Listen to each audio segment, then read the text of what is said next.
Salve, salve galera, tudo bem com vocês? Professor Everton Seixas Cardoso, professor de História, mais uma vez na área para falar sobre outros conteúdos muito importantes que nós estamos estudando. E hoje nós vamos falar sobre as primeiras civilizações do mundo antigo. Lembrando que na aula passada nós estudamos sobre o Egito Antigo, as características culturais, o legado que eles deixaram para o mundo atual. E hoje nós vamos ver outros povos de extrema importância, como a Mesopotâmia, também os fenícios e os hebreus. Nas próximas aulas nós vamos ter uma aula separada sobre China e Índia, mas hoje nós vamos falar sobre esses povos do Oriente Médio. Vamos começar com a civilização da Mesopotâmia. Se a gente for pegar o mapa ali, onde hoje está aqui, ó, aqui está a Turquia, aqui está a Europa, né? Então essa região aqui, ó, a Ásia, mas aqui você tem o Oriente Médio e aqui o continente africano. Então aqui é a África. Nessa parte aqui do Oriente Médio, você vai ter o surgimento de grandes civilizações de extrema importância. A Mesopotâmia, os fenícios aqui em cima e os hebreus aqui embaixo. A Mesopotâmia, gente, para você ter uma ideia, aqui você tem o Iraque, um pedacinho do Irã, um pedacinho da Arábia Saudita. Aqui os fenícios, onde fica a Síria e o Líbano, e os hebreus, onde fica o Estado de Israel. Então, aqui você tem o desenvolvimento dessas grandes civilizações do mundo antigo. E hoje a gente vai destacar, no caso, a Mesopotâmia. Depois os hebreus e depois os persas. Uma coisa importante que você tem essa região aqui, ó,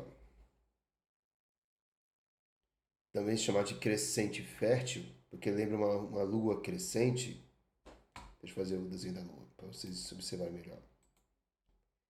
Então você tem um desenho da lua crescente que vai até o continente africano, aqui o nordeste africano, onde fica o rio Nilo. É uma região muito fértil. Lembrando que isso aqui é uma região desértica, gente. Isso aqui é uma região desértica e montanhosa. Tanto que o deserto do Saara, o deserto do Oriente Médio, o deserto árabe e as cadeias de montanha aqui entre a Europa e a Ásia. Então você tem bem nessa região aqui uma planície com dois grandes rios de suma importância para a sobrevivência desse povo, que a gente vai ver já já, o rio Tigres e o rio Eufrates. Uma planície, daqui vai surgir várias cidades-estados. A gente vai ver a cidade de Uruk, Lagash, Babilônia. Aqui vai ter o desenvolvimento de vários povos importantes, sumérios, acárdios, babilônicos e assírios. Uma coisa muito importante a gente entender que a civilização mesopotâmica, gente, ela é uma civilização de vários povos diferentes. Primeiro que você está lá na região para criar essas cidades-estados, os sumérios e os acardianos. Depois de 1000 anos, vai aparecer os babilônicos para criar a cidade de Babilônia. E depois de mais de 1000 anos, vão aparecer os assírios e criar a grande civilização, que eram saqueadores e conquistadores, que dominaram, principalmente os hebreus, e controlaram durante pelo menos um século os hebreus. Então você tem, gente, vários povos diferentes em épocas diferentes. É uma civilização que durou mais de 3000 anos. Não é uma civilização que durou alguns séculos, pelo contrário, durou milênios, mais de 3000 anos, com povos diferentes vivendo nessa região, nessa planície fértil, que é do rio Tigres e rio Eufrates. Como era essa economia? Baseado principalmente na agricultura, graças a esses dois grandes rios, o rio Tigres e o rio Eufrates. O rio Tigres e o rio Eufrates permitiram o desenvolvimento de uma agricultura, de abastecimento através de irrigações de canais, o transporte marítimo de uma cidade para outra, a pesca e também a domesticação de animais. Então, gente, graças às terras alagadas e às planícies férteis que você tem em volta do rio Tigres e Eufrates, permitiram o nascimento de grandes cidades, como eu mostrei no slide anterior. E assim também o desenvolvimento de uma agricultura e o surgimento das primeiras vilas-cidades, depois serão cidades-estados. A sociedade é uma sociedade estratificada e hierarquizada. Estratificada, assim como a sociedade egípcia, quer dizer, você tem uma divisão em grupos com pouca mobilidade. Esses grupos não conseguiam, dificilmente conseguiam mudar de status. Eram presos eternamente na mesma classificação. Um pobre continua pobre, o rico continua rico. Dificilmente você tem essa mudança. E você tem uma hierarquia, quer dizer, lá em cima, quem está no topo governa, quem está embaixo tem que obedecer. Quem está no topo tem privilégios, embaixo tem que trabalhar para sobreviver. Então você vai ter vários grupos sociais simplesmente classificados nessa pirâmide, onde você tem uma elite que governa de forma, de forma sem passar o poder de pai para o filho, de forma hereditária. O rei simplesmente põe sua família, que fosse uma dinastia, que vai governar de forma hereditária, passar o poder de pai para filho. E as outras famílias ricas e poderosas vai ajudar a compor essa organização, essa hierarquia social. Então, assim como eu mostrei na divisão do Egito, o rei, uma dinastia, poder de forma hereditária, governa, passou o poder de pai para filho. Se ele não deixa um herdeiro, entra uma nova família poderosa, uma nova família rica que vai governar. As outras famílias vão dividir o poder, sendo alguns serão sacerdotes, vão cuidar de templos religiosos e também das religiões politeístas, no caso da Mesopotâmia. Outros serão funcionários do Estado, fazendo funções diversas, e outros serão militares, vão ter o papel de serem os fiscais, os vigilantes das cidades e estados, os guerreiros em geral. Então você tem esse grupo com privilégios vivendo no topo da pirâmide.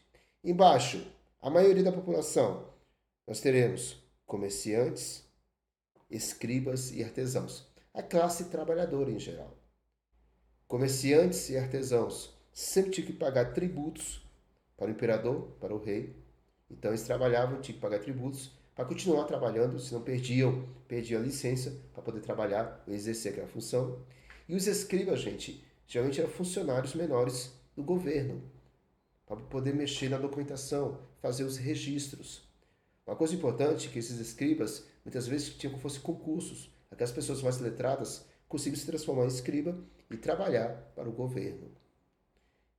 Embaixo, você tem camponeses e principalmente escravos.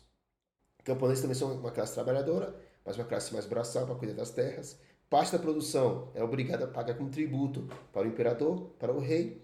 E os escravos, gente, sempre eram os criminosos, inimigos de guerra ou endividados que não conseguiam pagar tributos. No caso dos endividados, eles eram escravizados temporariamente, até pagar sua dívida, depois eram libertos. Mas criminosos e, no caso, inimigos de guerra eram escravizados eternamente até a sua morte. Então, essa divisão social.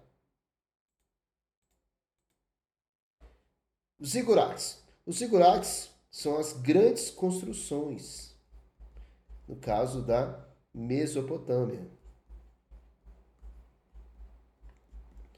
Galerinha, a história da Mesopotâmia temos duas grandes construções em destaque.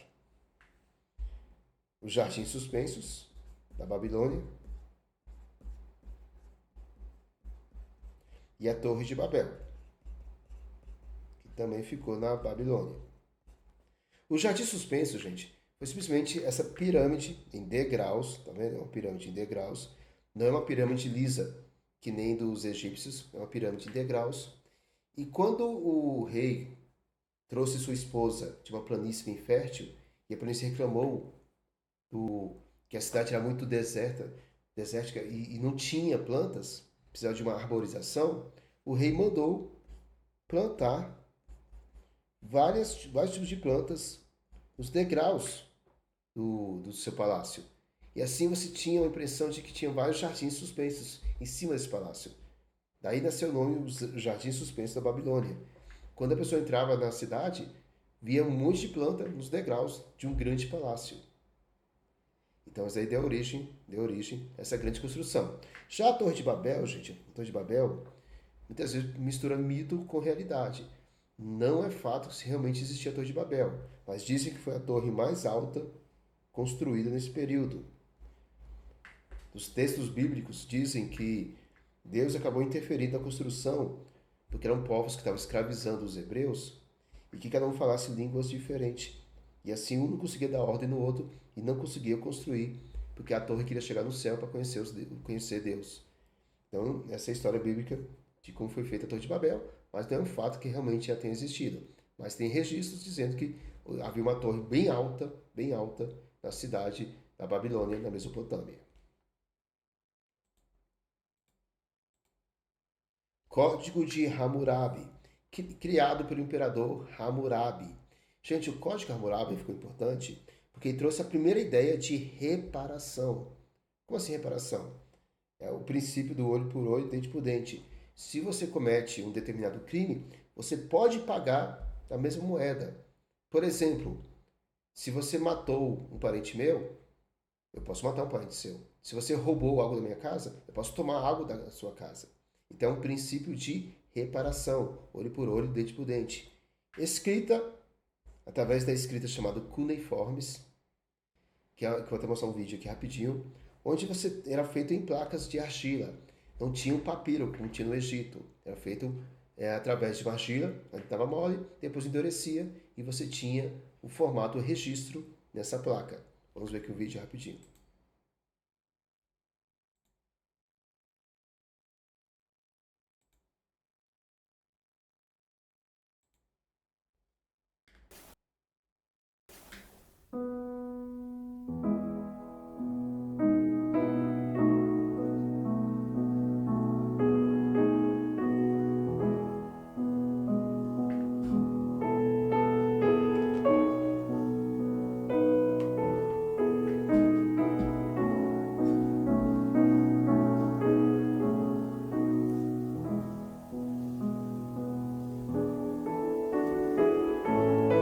Olha aí, eles fazem.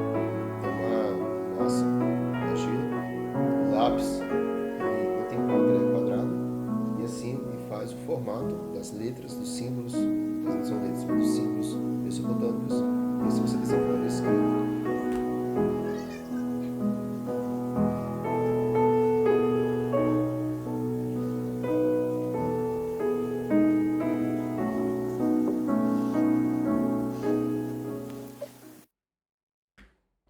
Então assim é a escrita mesopotâmica.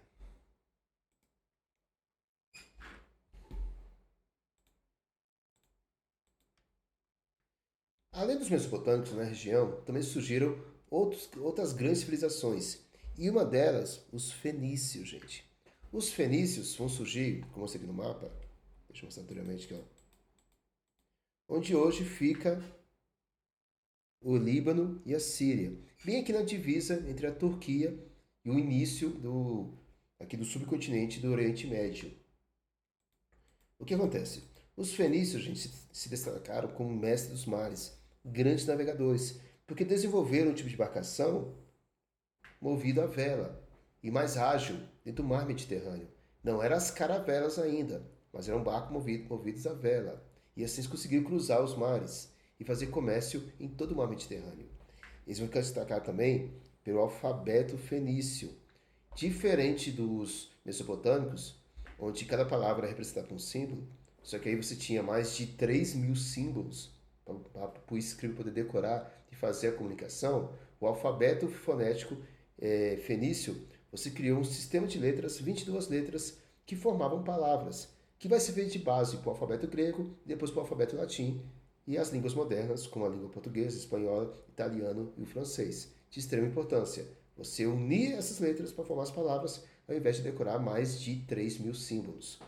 E eles também eram grandes comerciantes, principalmente em questão da criação de cores púrpuras, vermelhas, roxas ou rosas, que eles extraíam de ostras do fundo do mar, pintavam, tingiam tecidos, e esses tecidos de cores bem fortes, brilhosas, conseguia vender em todo o mar Mediterrâneo. Então, essas são as características principais dos fenícios. E por fim, os hebreus. Os hebreus, gente, a história dos hebreus é conhecida principalmente pelos relatos que nós temos do Antigo Testamento, no caso da Bíblia, e no caso dos judeus, é chamado de Torá. Então, a gente conhece a história dos hebreus através do Antigo Testamento bíblico para os cristãos e no caso do Torá para os judeus. O que acontece? A história dos hebreus, contadas através dos grandes patriarcas, que foram os primeiros líderes religiosos dos hebreus, narram sempre uma busca, uma tentativa de se instalar na sua terra prometida. O que acontece é que nessa terra prometida tinha outros povos que brigavam vivendo lá, ou por causa de secas extremas, eles eram obrigados a migrar para outras regiões. No caso, uma das histórias mais conhecidas dos patriarcas foi de Moisés, onde os hebreus, por causa de secas extremas, viajaram para o Egito para poder trabalhar temporariamente, mas o faraó Ramsés II acabou escravizando os hebreus por muito tempo. E assim Moisés, recebendo a chamada de Deus, começou uma tentativa de livrar o seu povo da escravidão. Aí dizem que Ramsés não deixou de jeito nenhum e Deus precisou jogar algumas pragas no Egito para amolecer o coração de Ramsés. Mas daí Ramsés tentou de alguma forma perseguir os hebreus que estavam fugindo do Egito e teve aquela história onde Moisés abriu o mar Mediterrâneo e os hebreus passaram. E quando os egípcios passaram, o mar fechou, matando os soldados, os guerreiros egípcios. E assim acabou a perseguição e durante 40 anos eles conseguiram encontrar sua terra prometida. Mas lá acaba entrando em conflito contra filisteus, por exemplo, e cananeus que não aceitavam dividir a terra com os hebreus. E teve uma das histórias bem conhecida também, que foi de Davi. Davi, antes de virar rei, enfrentou um filisteu chamado Golias, que era um guerreiro gigante, e ele, com uma funda, que fosse um estilingue da época, arremessou uma pedra e bateu na cabeça de Golias e acabou morrendo. E assim Davi, por causa desse ato heróico, depois vai se transformar no rei dos hebreus. E você tem a criação do reino de Israel. Mas depois vai vir as invasões dos assírios e dos romanos, que vai acabar destruindo Jerusalém e a diáspora dos hebreus e judeus, principalmente para a Europa. Só vão retornar depois da Segunda Guerra Mundial, depois do Holocausto que aconteceu na Alemanha, e eles vão retornar para sua terra prometida, no caso, criando o Estado de Israel. Então essa é uma história que você começa lá atrás com as histórias bíblicas, ou do Torá, dos judeus, até chegar ao grande crescimento após a Segunda Guerra Mundial. Então, gente, uma coisa muito importante destacar que os hebreus, eles não são os criadores, mas são um dos primeiros povos, uma das primeiras civilizações a defenderem o monoteísmo, uma religião onde adora somente um Deus. A maioria das civilizações daquela época eram politeístas, adoravam vários deuses. E os hebreus, depois os judeus, e também com os herdeiros dos cristãos, traz a ideia de que só existe um único Deus. E daí tem o nome de monoteísmo. Ok? Vamos resolver algumas questões sobre esses dois povos? Vamos começar sobre a Mesopotâmia. A Mesopotâmia é considerada um dos principais berços da civilização, localizada entre os rios Tigres e Eufrates, na região do Crescente Fértil. Foi ocupada por diversos povos, como sumérios, acádios, babilônicos, assírios e caldeus. Esses povos desenvolveram importantes avanços, como a escrita cuneiforme, sistema de irrigação, cidades organizadas, códigos e leis conhecidos em matemática e astronomia. Apesar de compartilharem o mesmo espaço geográfico, cada povo possui características políticas e culturais próprias. Como eu falei, é uma história de 3.000 anos e vários povos viveram nessa região. Vamos jogar os itens em certo e errado. A Mesopotâmia localizava-se entre os rios Tigres e Eufrates, região cujas cheias favoreceram o desenvolvimento da agricultura. Certíssimo. Lembrando que até o nome Mesopotâmia, quer dizer terra entre rios, vai permitir o surgimento de várias vilas, várias cidades nas margens do rio Tigres e Eufrates, uma planície onde permitia o desenvolvimento da agricultura. B. Os povos mesopotâmicos formaram um único império estável e permanente, governado pela mesma dinastia durante toda a antiguidade. Errada. É uma história de 3.000 anos, com vários povos em épocas diferentes vivendo na região. C. A escrita cuneiforme, desenvolvida pelos sumérios, foi utilizada para registrar atividades comerciais, administrativas, religiosas e leis. Certíssimo. Eu mostrei no vídeo o modelo de escrita chamado de cuneiforme, através das massas de argila e um lápis quadrado, e aí a letra parecia um cunho, foi feito depois endurecido e feito em placas. Você tinha os registros de vários tipos de atividades humanas da civilização mesopotâmica. D. O Código de Hammurabi baseava-se no princípio de lei de Talião, conhecido pela ideia de olho por olho, dente por dente, certinho, que é o princípio de reparação. As pessoas que cometem crimes, de alguma forma, vão pagar a mesma moeda. Questão 2. Os fenícios e os hebreus foram importantes povos da Antiguidade Oriental, mas desenvolveram características bastante distintas. Os fenícios destacaram-se pelo intenso comércio marítimo no mar Mediterrâneo, pela fundação de colônias e pela criação de um alfabeto fonético, que influenciou diversos sistemas de escrita.